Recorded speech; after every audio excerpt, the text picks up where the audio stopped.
I'm Lake County Sheriff Peyton Grinnell. Over the last month or so, I've had several phone calls from citizens in this county concerned about the number of overdoses related to heroin. I want our citizens to know that I am aware of this serious issue. I am asking our residents to please call and let us know if you know of a location that this poison is being pushed out to our streets. You can remain anonymous. To the dealers that are pushing this poison, I have a message for you. We're coming for you. As a matter of fact, our undercover agents have already bought heroin from many of you. We are simply awaiting the arrest warrants to be finalized. So, to the dealers I say, enjoy looking over your shoulder, constantly wondering if today's the day. We come for you. Enjoy trying to sleep tonight, wondering if tonight's the night our SWAT team blows your front door off the hinges. We are coming for you. If our agents can show the nexus between you, the pusher of poison, and the person that overdoses and dies, we will charge you with murder. We are coming for you. Run.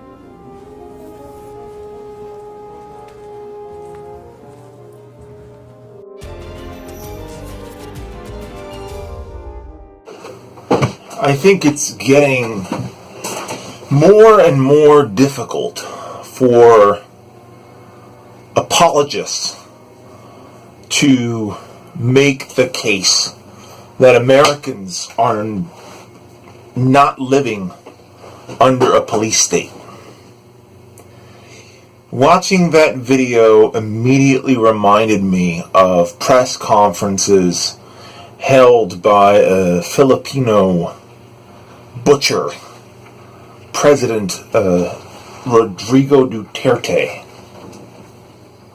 You know, as a Latino born during the Reagan era, I know firsthand that American police forces have been engaging in fascistic behavior under the pretense of the drug war for decades now. It started in the 1970s and with a crackdown on heroin supply. It carried over into the 80s with crack cocaine. That carried over into the 90s and early 2000s with the rise of methamphetamines. Now, what's interesting about this drug war stuff is the public narrative about it has changed as the complexion of the sufferers of addiction has lightened. So, you know, the public consciousness, the idea of a heroin addict in the 1970s was, had a black face, Latino face. You know, white people were busy smoking weed and doing cocaine. So those drugs were glorified as party drugs, not as byproducts of urban decay. Then, the minority face of drug addiction in the inner city has waned, and as it has waned, as a stereotype in the public consciousness, the white drug addict, originally a rural drug addict, a trailer park drug addict for crystal meth. And now what's very interesting about the opiate crisis is the fact that the opiate crisis has a white bourgeoisie face. So now we're allowed to sympathize with drug addicts. Drug addiction is no longer a signifier of racial parasitism as it was during the drug war on colored people. Now, the addict is the victim. They're not. For as jackboot as that fucking video is, it still presents the idea that opiate addicts are victims, and I guess that's progress for drug users in the United States of America. But again, it seems very tacit. It seems very dependent on the fact that the color of the drug epidemic has lightened.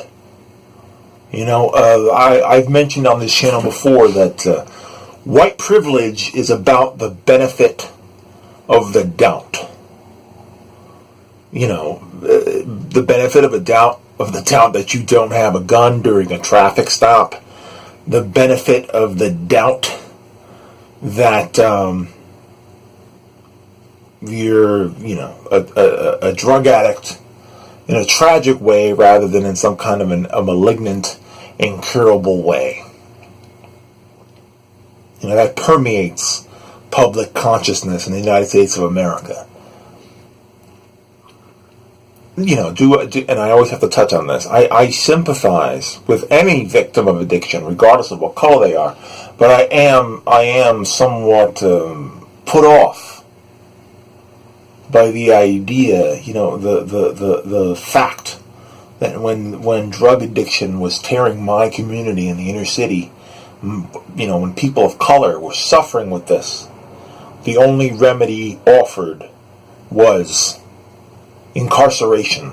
That's all we deserve. We were treated like wild dogs, as though the reason we do drugs cannot be as sympathetic as the reason why a suburban white person would turn to drugs. There's still a lot of people today that talk about drug addiction in the inner city being about some sort of endemic lack of moral fiber amongst the black and Latino community, but those are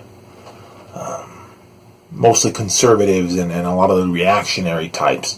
That narrative has slipped a little bit from the zeitgeist. I think that with the legalization of marijuana in a lot of states, the demand for hard drugs has come down some, as people have an opportunity, the option to opt for marijuana. And even, my experience of the inner city drug crisis is that a lot of people have managed to dodge hard drugs by opting for marijuana as a recreational substance. Seeing a bunch of black masked SWAT team looking cops telling drug dealers basically that they're coming to execute them in the middle of the night. The problem with these terms, whether it's the war on drugs or the war on terror, anytime you create an environment where these mass executions can take place, mass harassment, mass incarceration, and anybody that you lump into the category of public enemy, you can infinitely expand the definition of terrorist. You can infinitely expand the qualifications for being complicit in drug dealing. You know what I mean? You can always make the case that someone is somehow tacitly involved in drug dealing. That's why things have flown so far out of control in the Philippines, is that their war on drugs applies to, the pedicab driver who sold one bag of weed all the way up to the drug kingpin who's moving pounds of crystal meth through the red light district. And not that, listen, I don't give a fuck if you're Pablo Escobar.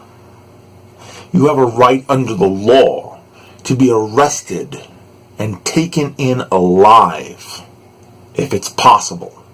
If you're not standing on the top of your house with an AK-47 firing at the police You should be able to be arrested, taken to court, tried in accordance with federal law, and then sentenced to prison, alive, intact. The police should not be storming your home with the intention of terrorizing your family and potentially putting them in harm because, they want to, play SWAT team and try out all their shiny new gadgets on you and impress upon the public the idea that they're these hard-riding, raw dog law enforcers.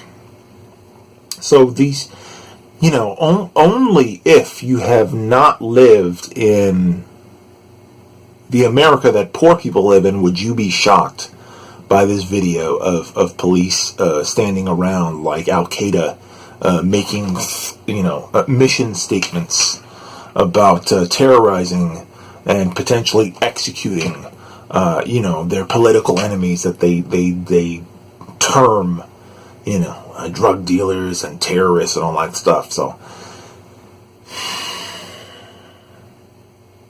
there needs to be justice reform. There needs to be reform in terms of this pipeline of our overfunded military selling their useless shit, their leftovers, their surplus ordnance to local police departments. There has to be a law banning that from happening.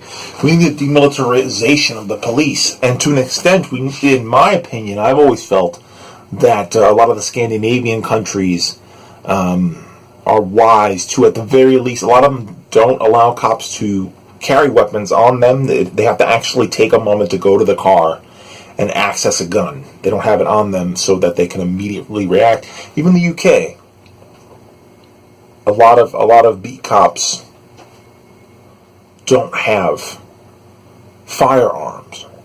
I'm not even interested in local law enforcement. I don't think local law enforcement needs to have firearms on them to handle the kind of situations that come up on a day-to-day basis.